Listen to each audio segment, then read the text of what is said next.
4월 29일 목요일 영국의 소리방송 빅타연입니다.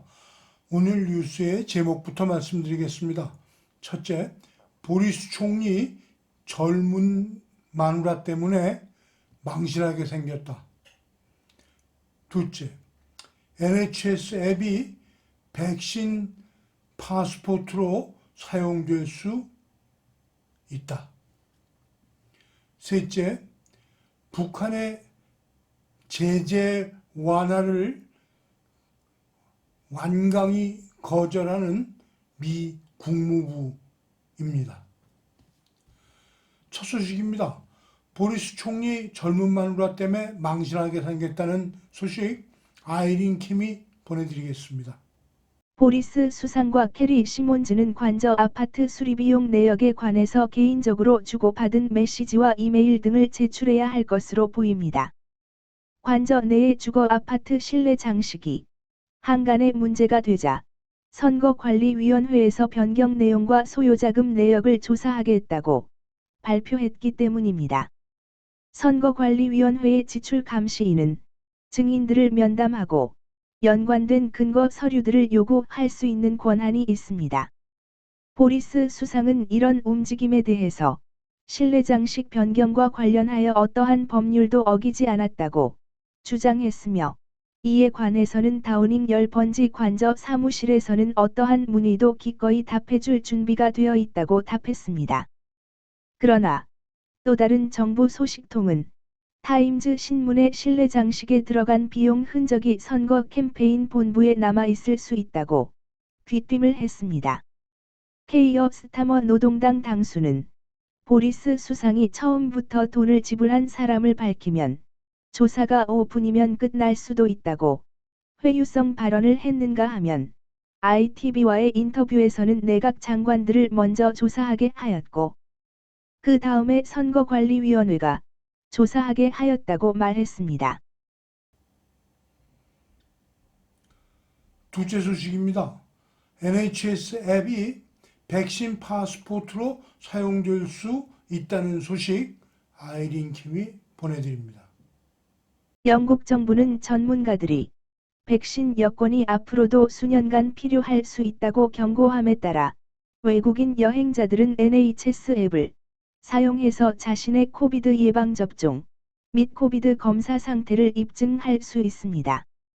그란트 스왑스 교통부 장관은 많은 사람들이 GP와 예약 시 사용되고 있는 앱을 통해서 그들이 백신으로 접종받고 바이러스 검사를 받았는지 보여줄 수 있다고 주장하였습니다.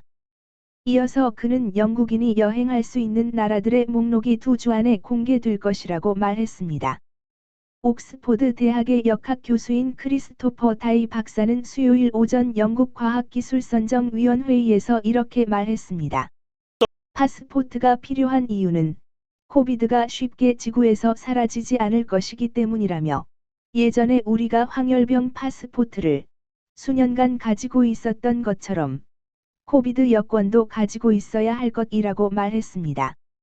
다음은 북한의 제재 완화를 요구하는 소리가 러시아를 비롯 한국에서까지 나오고 있지만 미국 무부는 단호히 거절하고 있다는 소식. 빅타현 뉴스 애널리스트가 보도해드립니다.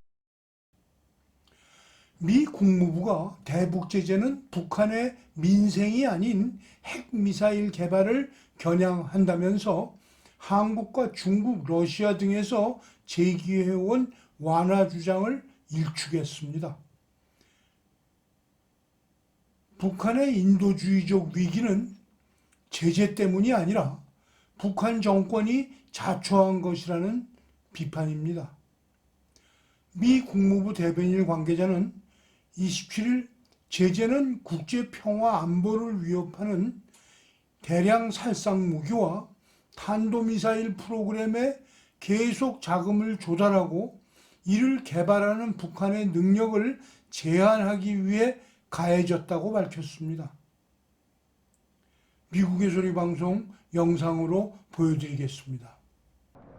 미국 국무부가 또다시 대북 제재의 대상과 목적을 분명히 하면서 중국과 러시아, 한국 정부 등에서 주로 제기되어 온 제재 완화의 필요성을 일축했습니다.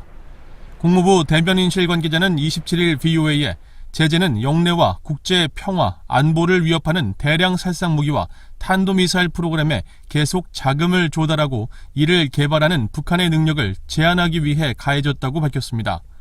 앞서 러시아 외무부 국제기구국 표트르 일리이체프 국장은 지난 19일 러시아가 북한에 대한 유엔 안보리 제재를 완화할 것을 요청했지만 미국이 이 제안을 거부했다고 밝혔고, 중국 외교부의 화춘잉 대변인은 지난달 23일 정례 브리핑에서 미국의 대북 제재 완화를 거듭 촉구했습니다.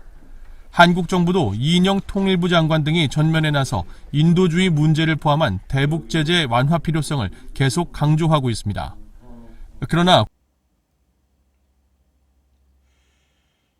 이에 앞서 표트르 일리체프 러시아 외무부 국제기구국장은 지난 19일 러시아가 북한에 대한 유엔 안전보장이사회의 제재를 완화할 것을 요청했지만 미국이 이 제안을 거부했다고 밝혔습니다.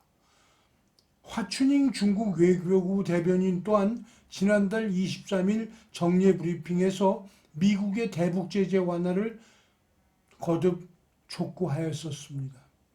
한국 정부도 이인영 통일부 장관이 전면에 나서서 인도주의 문제를 포함한 대북 제재 완화 필요성을 계속 강조하고 있습니다.